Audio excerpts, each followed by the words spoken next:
Hey everyone, welcome to another episode of Blockcast with your hosts Will and Simon. Hey Simon, what are we talking about today? Hey, Will. Mate, today we are talking about something that, well, maybe I might first start with what I looked at to make us start talking about today, because I think this might give some of our listeners some idea of how we go about finding some of these projects. But this project stuck out to me because it has over $2 billion in total value locked, which is a huge number. This puts it, right up in like the top 10 on DeFi Llama as far as total value locked in a project. But the token for the project has only got a $25 million market cap, which is tiny. And so that was a huge disparity to me. And that made me go, well, hang on, I need to learn more about this one. Because I knew of it, I'd never really played around with it. But that disparity between token price and total value locked made me really want to learn more about it. And so today we are learning about Instadapp. So Instadapp, it basically is what I would call it's a DeFi aggregator, but it's also kind of a middleware. I think I would use it as, where it's its own kind of application, and you will connect to the Instadapp application, and then it allows you through their project or their protocol to connect to all the different major DeFi applications in the space, your RVs, your compounds, your Uniswaps. So what I like about it is it allows an individual to connect to all these different applications without having to go directly to them. Middleware. That's pretty amazing, Simon. I think one thing I like about it also is that it's extensible, and that comes from the developer's point of view, in that as a developer, I could go up to it and also create really interesting strategies for different users to use. And like you mentioned, it allows users to go up to it and connect to different services, Aave or other staking services. But question to you, Simon, is as a user, why would they be interested? Why would they want to connect to Instadapp and not go directly to Aave? Well, I think the reason you might want to do this is because you don't want to have to go interact with Aave and then go interact with Uniswap and then go interact with Compound and go to each of the individual sites. So Instadapp is kind of allowing you to gain access to all of those major DeFi applications without having to go to individual ones. It's kind of, you know, going to the shop that sells everything rather than having to go to each individual shop. And so for especially people who are new to the space, it's, I guess, allowing a bit of an easier access. And it's allowing people to, I guess it's trusting to a degree the Instadapp community to have vetted in some way, shape, or form Mhm. some of these major DeFi applications.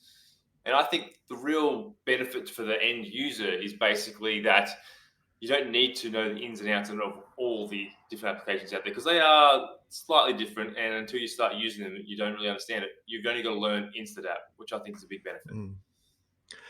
So that makes sense. That means that if I was pretty new to DeFi and I wanted to earn a little bit of yield on my stake, a little bit of yield on my ETH, I could either go to find some staking service somewhere, stake it there, and essentially just stake it on one place, maybe on Aave or something like that. But then if I go to Instadapp, I can deposit my ETH there, and I guess have a menu of options of services to choose from, right?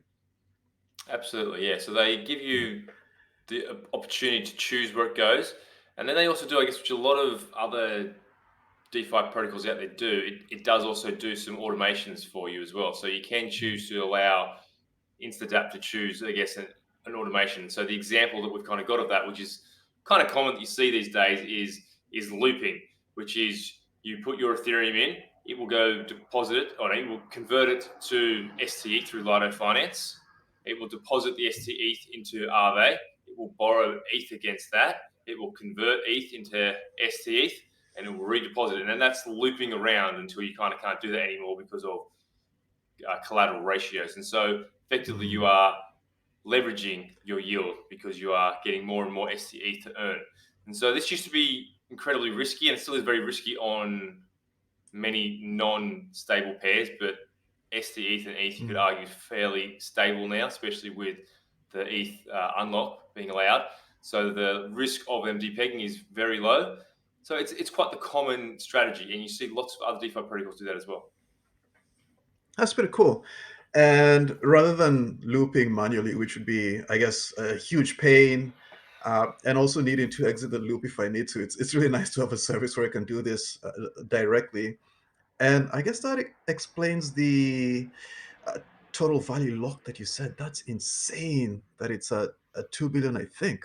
That is absolutely nuts, Yeah, it is right? a crazy amount, and Yeah. it gets calculated into DeFi Llama that they are aware it's like a double spend because obviously total value lock is actually going into Lido Finance per se, so they are aware that we're not Mm, just creating another $2 billion out of nowhere. It mm, recognizes that people are using Instadapp to then go and use things like Aave and Lido, and so it's a double count that they're aware of. But that means there's still a lot of users using Instadapp to be able to access those services. And it's what I really like about this, which I think it's very much so in the early stages. And I know there's some other projects out there, like I know Gravity Finance are trying to do a similar thing, where they are allowing users to go and create their own kind of strategies. So typically, mm, strategies, things like Yearn Finance also do, it was the developers who could come up with it. They had to come up with their strategy of borrowing, converting, liquidity providing, farming, and putting it all in an automated process. A developer was required to actually make all that happen. Where Instadapp seemed to be getting to the point where a user can go in and define their process, so they can make it in an assembly line of depositing an RV, borrowing, sending things to Uniswap, putting into a liquidity providing service there, and it puts in some elements of automation, so you can auto protect. So if the collateral ratio gets to a certain risk point, it will automatically deleverage you. All these kind of cool things that an mm. individual can actually kind of build themselves. That's really amazing. Do you know if the service has enables me as a user to create a strategy and to share it, or do you know if the strategies that I create for now are just personalized to me myself? For the individual, it's just for yourself. I don't think I've seen Okay. anything about them being able to advertise that. But from the developer perspective, they are encouraging the developers to go into it and create the strategies out. Again, being it more like a yearn finance kind of strategy. Mm, And so I think the thing that Instadap does differently, I guess, to the yearns and the beefy finances is that those are usually just simplified strategies of liquidity providing and auto compounding. So selling the farm mm. tokens and reapplying it back in. So it's kind of a small loop in a lot of them. Whereas this one obviously allows a lot more intricate kind of movements around to lots of different applications. So they are encouraging developers to get on board. And they can be voted on by the DAO to be put onto the Instadapp White programs to allow individual other people to access. Yeah, and speaking of developers, I really like how they've built it. They've made it really modular, and that means that it's almost like Lego. And as a developer, if I wanted to build something with Aave and for some reason connect it with, let's say, Coinbase or maybe some service on Arbitrum or something like that, it seems fairly simple enough to do. And it looks like they're in a couple of places, and I think they're on Ethereum, Polygon, Avalanche, Arbitrum, Phantom, Optimism. That's really cool. And it's kind of nice in that I guess there's all kinds of things you can do with flash loans. You could take a loan off of Aave, maybe put it into Ethereum for staking. I mean, that's pretty big, right? It absolutely is, yeah. And so when they're tapping into all these different sources of liquidity, so it really allows some interesting strategy that could be developed. I think Mm, the thing that I'd like to see going forward, I guess, but we're still not in the place where we trust all these smart contracts, is that I would like Instadapp to be, I guess, agnostic to what it's using behind the scenes. Like obviously now it says no, we are using Aave to borrow because that is trust. Whereas you want it to get to the point where it's just finding the best you know, mm, borrowing rate. And you don't really need to know whether it's Aave or Compound or Morpho. I know they're using as well. You don't really need to know who they're using because the system is, safe and trusted enough. But it's not there yet where people are willing to do that. But I see a future mm. where people who don't necessarily know all these applications that are running underneath it just go to Instadapp to get the best rates and the best rewards and the best strategies without having to find it themselves. Yeah, and I actually think that is something that we're missing, at least in the lending market, is that interest rates are probably not efficient yet. Like, if you were to look at an exchange, like let's say ETH versus BTC in one exchange, ETH versus BTC in another exchange, the prices are really similar because bots and users can create arbitrage between them and essentially create efficient markets. But then in terms of loans, sometimes you might find really huge differences between different services, between even blockchains. And I think that is something that has yet to be capitalized on. I really should be able to, uh, if ETH has really high interest in one place and low interest in another place, I should be able to move it around, move it to the high interest place, and that would actually reduce the interest in the high interest place, and kind of make the interest on Ethereum kind of equal across the board, which means that the market has become efficient. And we haven't really seen a service that does that yet. Um, and I No, think that is something. Mm, I do agree there that the market is still inefficient. It's way more efficient than it used to be because there are a lot of mm, bots helping to arbitrage these things. But even the spreads are quite enormous. Like the deposit rate versus the borrow rate is quite large, and it's just due basically down to not having enough liquidity in the market, and it's due to the individual protocols having different rules about how they set it. So competition will make people find the right level of rules that the users are happy with. Because right mm, now, I know Aave you've got a really high collateral ratio. Others, don't have as strict rules as them. So it makes it harder on mm, Aave for their borrowing rates because they need to have so much liquidity sitting there for people to be able to borrow. So it's inefficient. mm, It's a space that people want to be in, though. So I think there's solutions coming out. mm. And yes, so I suppose Aave manages its risk pretty well, which brings us to the subject of risk in terms of Instadapp. What risks are there for anybody willing to give it a try? It's the usual ones. It's smart contract risk. Is a massive one. And I guess when you go into one of their strategies, it's not just singular smart contract risk, it's multiple smart contract risks. It's an Aave smart contract risk, Mm, it's a LIDA smart contract risk, it's Instadapp smart contract risk. So you're layering up your levels of smart mm, contract risk. And then if you are using something to borrow that's not a stable coin, or even stable coins don't stay stable, do they? So you have a risk of price swings between the different assets. So your collateral ratios have got to be something you got to watch because you could be liquidated if the thing that you're putting up as collateral drops in price. So you've got that massive risk as well. okay. Interesting. And as an investment opportunity, how do you think Instadap looks like? I think you mentioned it's pretty low in market cap, but then how interesting are its tokenomics? Is it interesting to buy? Yeah, so that made me dig into obviously, as we said at the start, it's a $25 million market cap, which is incredibly low for a project that's $2 billion in total value locked up. So digging into it, there's still a lot of tokens owned by the developers, the team. So there's 40% still held by the team, 40% still held by the treasury. So it's not decentralized. That means 20% is only available to individuals out there. It's a DAO token only, so it only allows people to vote. Currently doesn't generate any fees, and it's obviously not really a decentralized voting mechanism at the moment when the team holds 80% of the tokens. So that's the kind of risk that's going on there, is that there's still a lot of people with a lot of money there who at some point will want to dump. Well, it's not dump, Mm, it's not the word, who want to realize some profits from all the effort they put in building a project. So that is the risk that's going on there. I still think it seems to be undervalued. Like there's still a mm, huge amount of locked up money in there for such a small market cap. I guess to keep in mm. mind, the fully diluted market cap of it is $140 million, which is still small in the grand scheme of things. I guess in a lot of the crypto markets, it's one of those things where I sit there and think that that market cap is so enticing. Someone's got so much TVL, and so it comes back to all the things. Just a DAO token doesn't excite me, Mm. but if they switch on fees, if they start allowing the token owners to earn fees, it's a different story. That could be really interesting with such a huge locked up TVL, and we're not even in the middle of the bull market yet. Something like that could be pretty big, either charging a little fee on interests, a little fee on, say, withdrawals or deposits. That could be pretty significant if you're talking $2 billion locked up. And as a user, I would be willing to pay a little fee. Obviously, not too much, but I think personally, I'd be willing to pay 2 to 5% if I can put my money, have it managed by a smart contract. If the smart contract has been around for a while and I can trust it, And if I can compound my earnings, yeah, I'm willing to pay a little bit of a fee. So, Well, let's see. um, The yeah. project does earn fees. It earns a significant amount of fees.